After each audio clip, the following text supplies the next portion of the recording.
So here we are, and there it is. I don't know what you're doing here, and I don't know what I'm doing here. We'll figure it out together.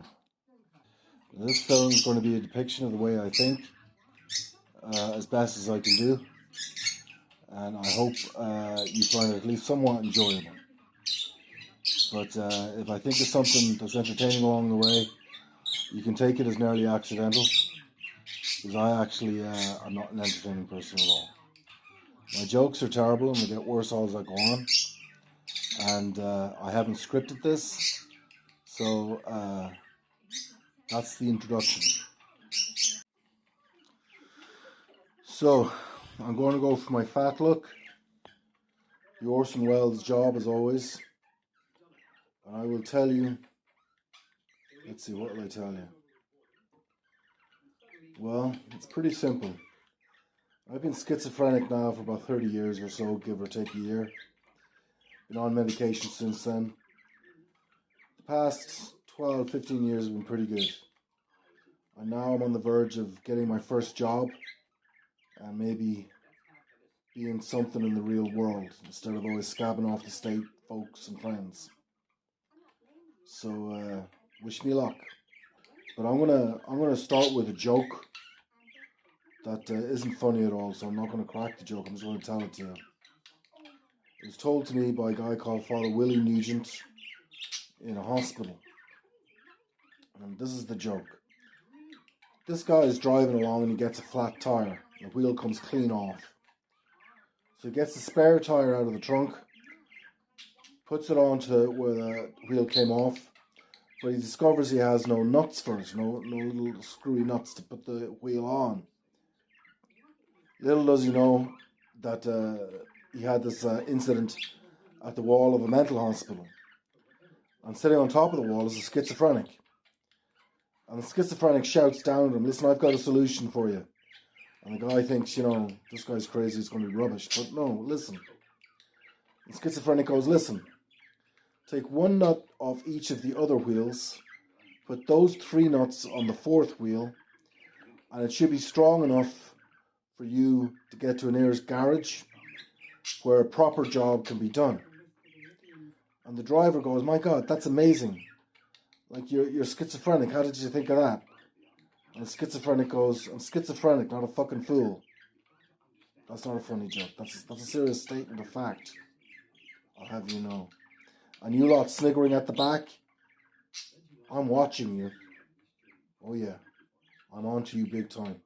Big time. I don't care who you work for.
One filter.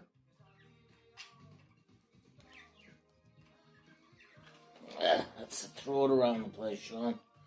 Throw it around the place.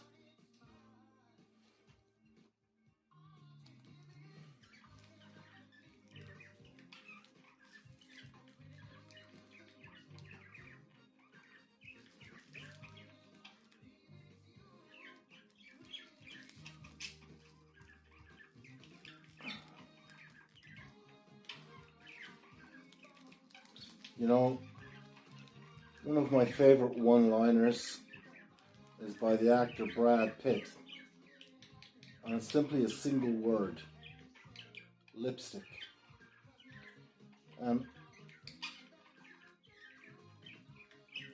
It isn't so much the meaning of the word in the scene. It's just the way he presents it, you know. It's just the way he says it. Now, my all-time favorite quote or one-liner in a film comes from the film Johnny Guitar. You see, Johnny Guitar was a Western. And at the end of the film, he goes into the bar of the woman he loves, and the bad guys and Johnny get into a fight. And the whole place gets smashed up and just bits. And just before the fight, Johnny orders a cup of coffee.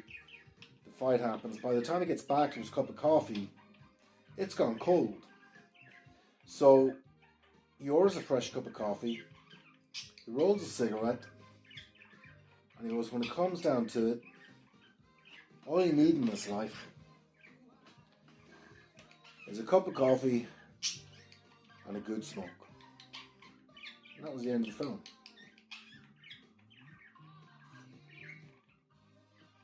I always thought that was kind of cool. Who are you?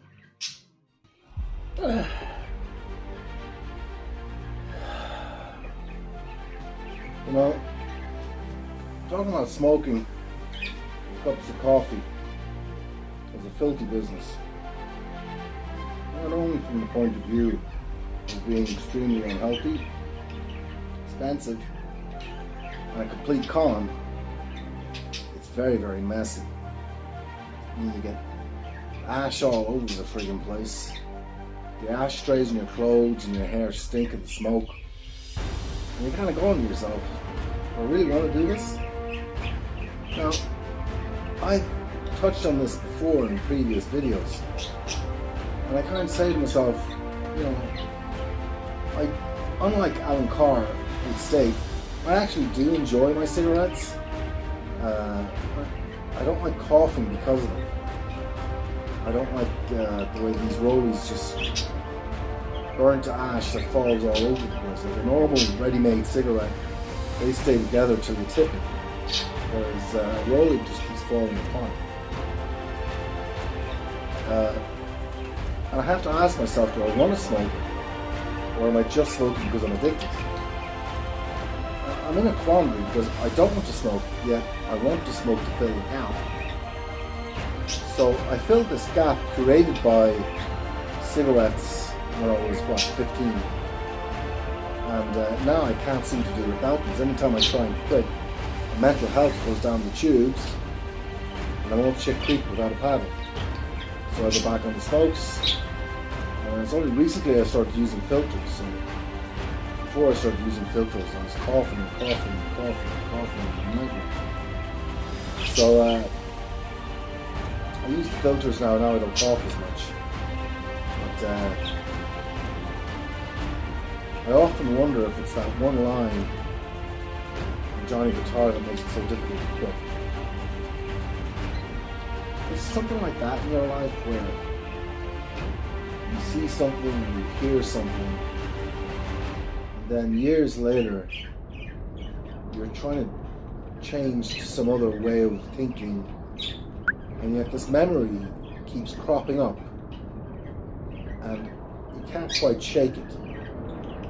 For me, it's the cup of coffee and a good smoke. I can't quite shake it. So I'm not sure if I'll ever quit smoking. And I have to say, I'm not sure if I like that idea. Because right now, smoking is being banned in all sorts of places. And one of the few places you can smoke indoors is in your family home. Or in the family home of somebody else, where smoking is allowed by the landlord or whatever it might be. But if I visit anybody who doesn't smoke, I'm smoking outside. I hate smoking outside. At my parents' house, I smoke in the shed. The fucking shed.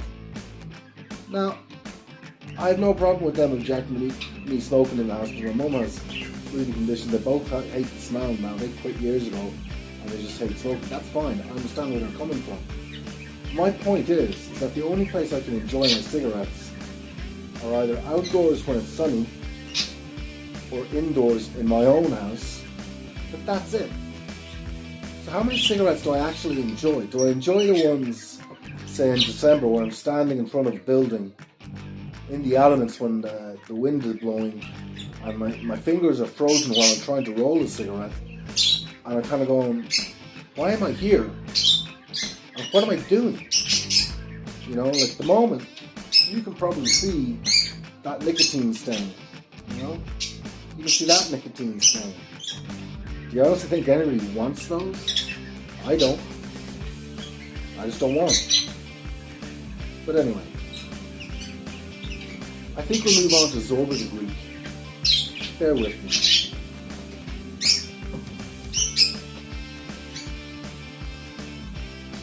One filter. Zorba the Greek has to be one of my all-time favorite films. You know, I knew the film since I was a child, or 5 or 6. My dad had a record of the soundtrack with Anthony Quinn and Alan Bates star in the movie. And it's about this guy, Zorba, the Greek, obviously. The Englishman ends up going to an island off the coast of Greece, where he owns some land and a house, and it's all cool. And Zorba bumps into him at the shipyard before he just goes over to the island. And he goes right up to the English guy, who he's never seen before in his life, and goes, "Hello, I am Zorba. Take me with you." So, anyway, the Zorba and the Englishman go across the island, and all sorts of madness entails. From trees sliding down mountainsides to alcoholic craziness to dancing. But Zorba in the soundtrack is quoted from the film. There's bits of soundtrack from the film script actually on the record. He's got this fantastic piece of music preceded by a quote from the film. Some of my favourite quotes would be, let me see, madness. A man needs a little madness. Without it, he can never cut the rope and be free. Or another quote is, there is one sin that God cannot forgive. If a woman calls a man to her bed and he does not go. You know, and I'm kind of going, right, where in the world is that guy at? You know what I mean? Like, I got, like, more hair in a drawer at home than I do in my head. I have a belly the size of Atlantis. And, I have no money. I don't have a fucking job. I like drawing.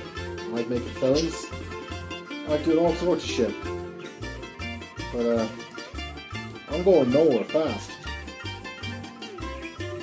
And if you give me a chance, I'll probably hop on a speedboat to get there faster. At least get it over and done with.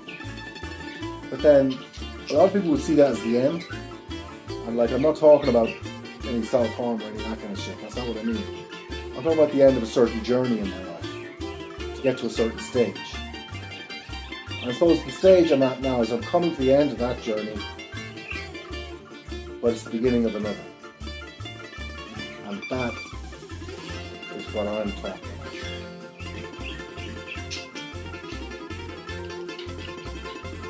So, what do you figure?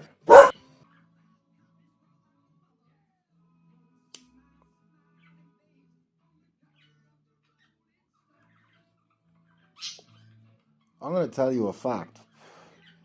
I'm going to tell you the true story of Little Red Riding Hood. She opened a pizzeria in Queens that served pizza, meatball gyros, and hot dogs. It had a pretzel stand at the front and an ice cream parlor out the back. And the wolf came in. There she was. Red hoodie, jet black hair, green eyes. And she pulled a shotgun from under the counter and blew his fucking brains out. She's doing 10 to 20 in San Quentin right now. True story. Okay, so it's almost a year since I shot that last piece of video. I'm still still here on the sofa.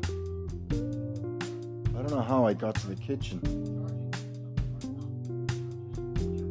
Anyway, Murder, She Wrote's on TV. Poor old Angela Lansbury has passed away. They got sick of resuscitating the Queen after cloning her twice. And they've discovered that Putin's actually a clone, but not a first generation. He's a 666th. And he's causing awful trouble over in Ukraine. But he's been causing trouble for an awful long time. They've lost track of Donald Trump, thank God, after replacing him with a mannequin, which they also lost when it went off to play golf. But on a less serious note, let's talk about cigarettes and nicotine. My favorite subject. Now, I like my nicotine-stained fingers so much. That's a pretty good nicotine stain. Can you see it there, just there? Yeah. Look at it just there. Ain't that a beaut? I had those tattooed on last week.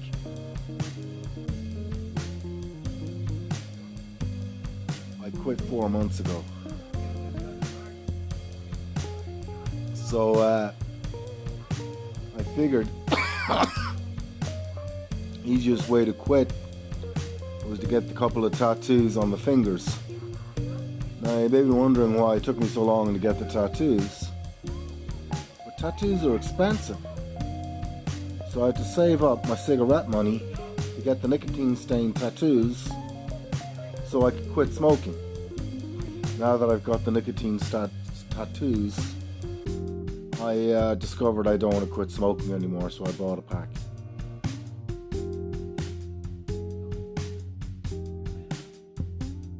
But I'll tell you a true story about cigarettes. They were invented by John Cigarette in Afghanistan back in the 1400s. Then he traveled over to America by train before Columbus. And he said to the Native Americans there, listen, if you give me beads, I will give you something that will cause you to have cancer. Stink your breath, and anytime you get invaded,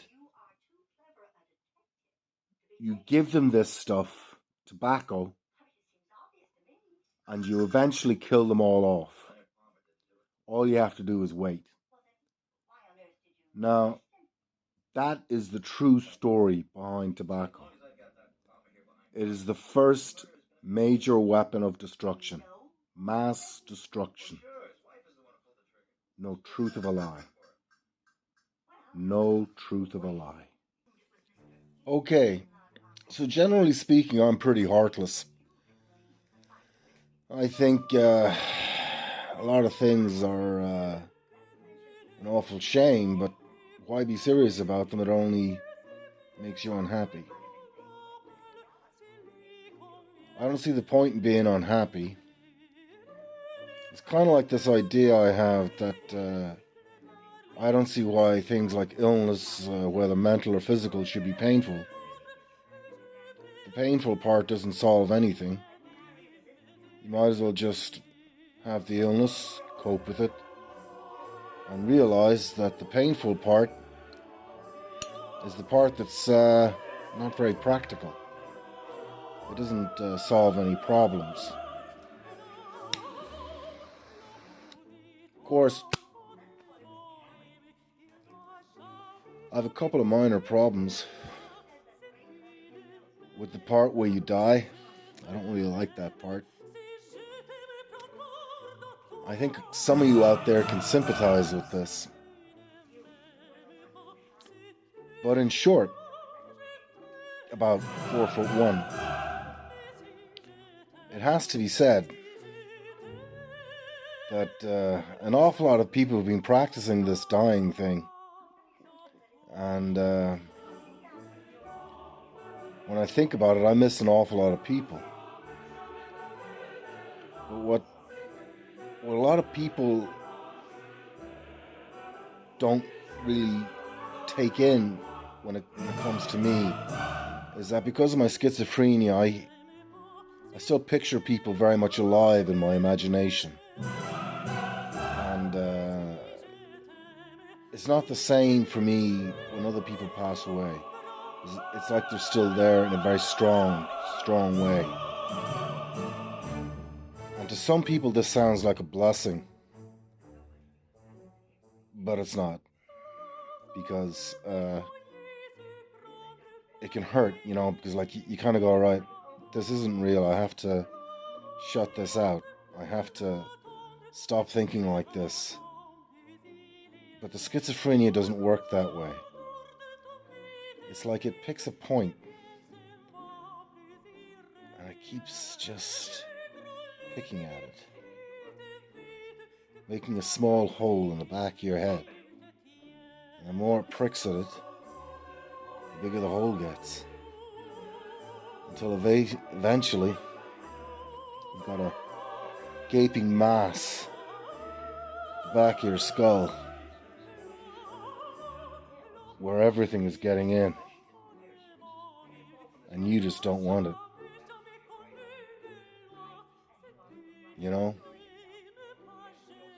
I mean, what the fuck is the point in that?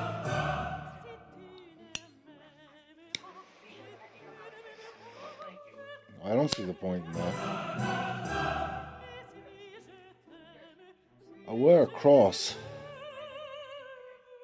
One that my Uncle Tom inspired me to wear, a St. Benedict's cross. He's passed away now. And anytime I take it off, I don't like the way I feel. So I put it back on, and it's easier to cope. But for some reason, everything stays.